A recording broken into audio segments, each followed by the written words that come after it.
We're delighted to welcome our next guest, a leader from a dynamic organization that has quickly become a cornerstone in the battle against food insecurity. Keisha Ellis, the Executive Director of Hands for Hunger, joins us to discuss the critical work her organization is doing to address not just the symptoms, but the root causes of societal issues. Hands for Hunger prioritizes the most basic human need, food. They are committed to making significant strides in creating safer, healthier, and more hopeful communities. Keisha, welcome to the show. Thank you so much. It's great to be here. And we are delighted, as I said, to have you. And I just want to commend you and the organization for the amazing work that you are doing. We hear about you and we see you, but I think people don't get a full grasp of everything that you do. So very quickly, a spiel on Hands for Hunger and what you all do almost on a daily basis to address some of the societal issues. First of all, thank you, right? Thank you for acknowledging that. We do quite a bit, right? So of course, our cornerstone is food rescue, or our basics is food rescue. So when hotels and restaurants have surplus food that hasn't even gone out to the buffet yet, they give us a call, we come and collect it. And what we can do with that food is share it far and wide across New Providence, right? So we can share that food with organizations that are already feeding, right? And some of the organizations are guests here tonight as well. So that's the Red Cross, Salvation Army, Great Commission, children's homes, drug rehabilitation centers. So we're able to provide them with regular food so that they can focus on the other things that they're doing. Why is food security so necessary in a community like ours? 300,000 people. We're a village. Yep. Why is this such a huge problem for us? I think there are a lot of things that go into that. Part of the problem is just access to healthy food. You know, I think that for most people, you know, we don't have a famine issue in this country. Certainly, there are a number of countries that have issues with famine.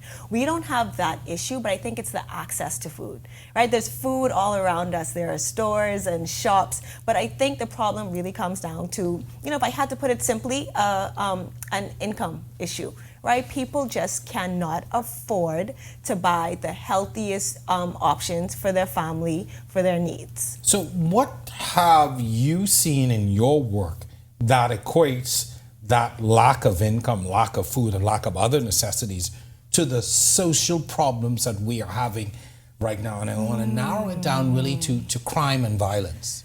Absolutely. I mean, that's a big question, right? And I think that what I've found working in the community is that there are perhaps two kinds of people that choose a criminal lifestyle, right? There are those that want to, right? There are those that are attracted to that lifestyle for a number of reasons, right? As the old people say, irregardless of what you do. Regardless, they will choose, right? They will choose that life. I think that's one group. And right? that's in every community. Of course, right? But then there are the people who choose a life of crime because they feel like they have to, right? And I think that that's the most worrying group. And those are the groups that I think that we can affect with our work at Hands for Hunger. There are people who have big dreams, who want to do big things and want to make a positive impact in their community, but they feel like they cannot, or they feel like that's not an option for them right now. There are things that have to happen right now. My children need to eat right now. I need to help my mother with her light bill right now.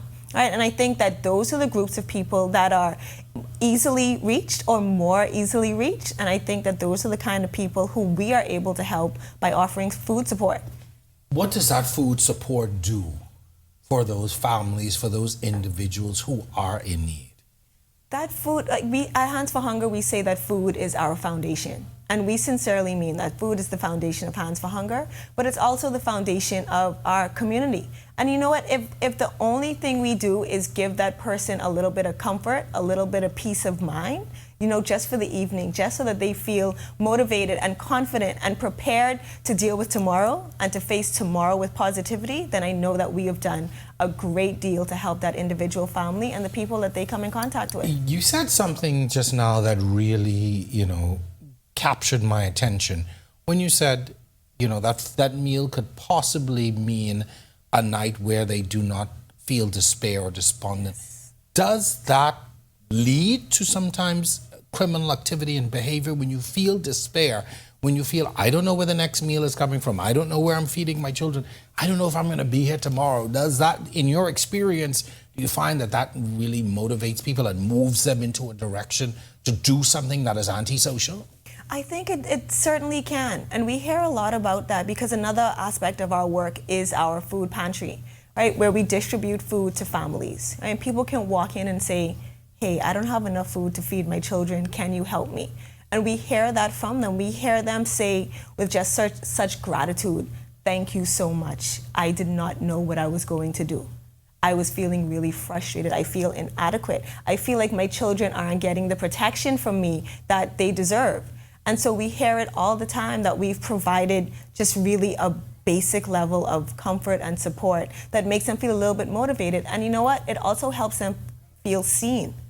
It helps them feel like, hey, I do have a place in this society. I matter. Yes, this society welcomes me and appreciates me, and that does something as well to kind of change a thought pattern that might have led this person down an antisocial path. Does it give them some dignity as well? Oh, absolutely. Dignity is a cornerstone of how we operate, right? And so our pantry itself actually promotes dignity just in and of itself. So when a family walks into our pantry, they can choose the items that they want off of our shelf. So it's not just a here, take this and go. It is not a here, take this and go. Okay. And what we find is that by offering the choice and dignity and the power to say no, they feel more empowered in other parts of their life. So they say, wait, I don't have to be a victim of my circumstances. I don't have to just go with the flow. I am a fully active human. I have choices. My choices matter. And hopefully that mentality can carry through in other decisions that they make. I want to ask you about those of us who do not see that side of life. Mm-hmm. Those of us who are going to work every day, that have steady jobs, that have steady incomes.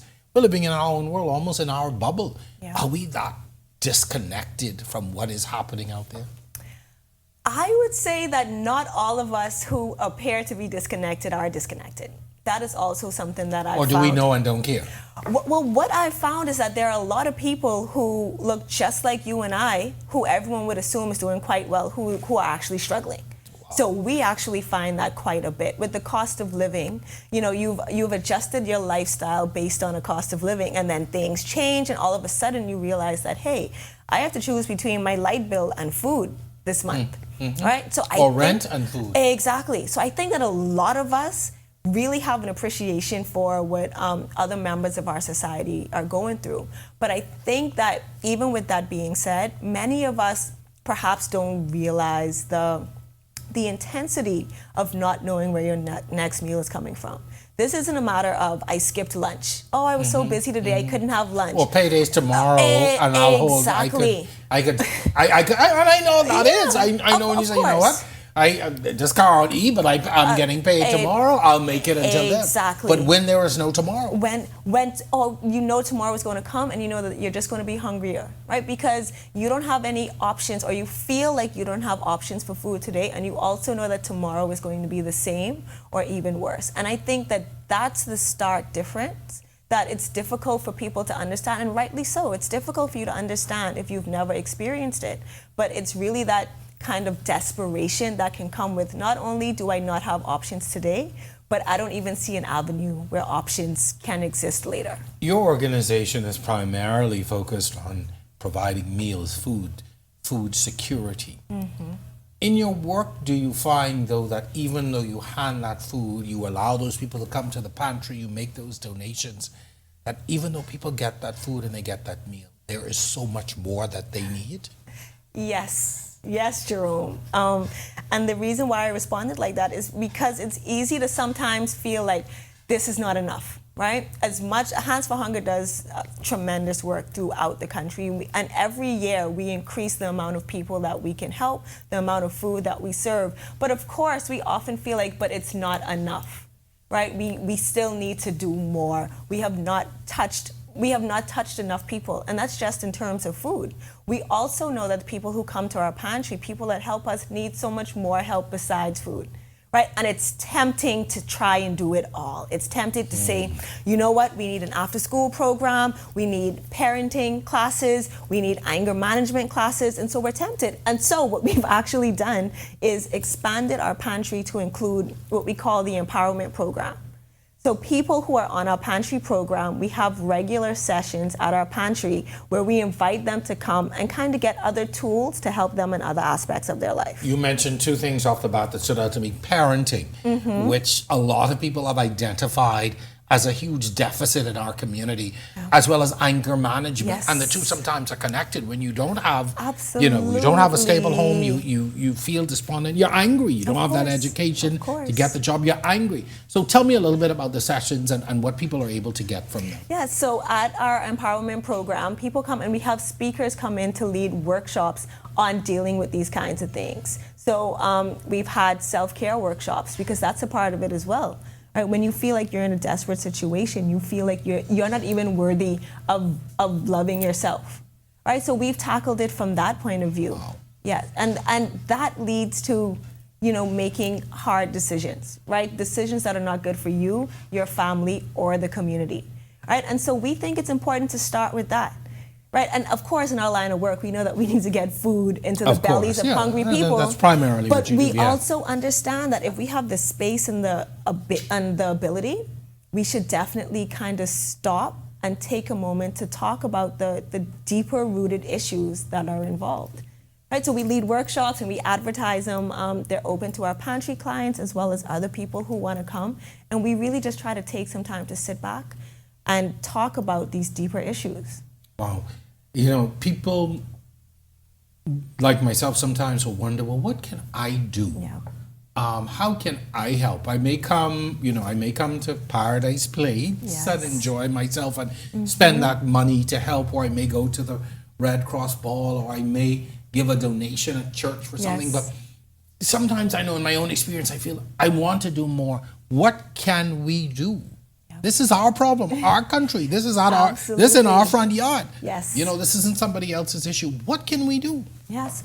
I mean, the first thing I would say, and I always start with this, the first thing is don't neglect to act when you know you can. Right? And I think that's something we take for granted. We all see those opportunities when they come up to have compassion on someone or to be a little extra kind. Right, so the first thing is don't pass up those opportunities. But thank you for saying that, because sometimes you second guess yourself. Well, should I? Well, I don't know. But thank you for saying that. Don't pass up those opportunities, and even that little step. Right, if we all started doing that right now, not passing up opportunities to be kind and compassionate, I feel like that would be a huge step toward dealing with the issues that we're dealing with.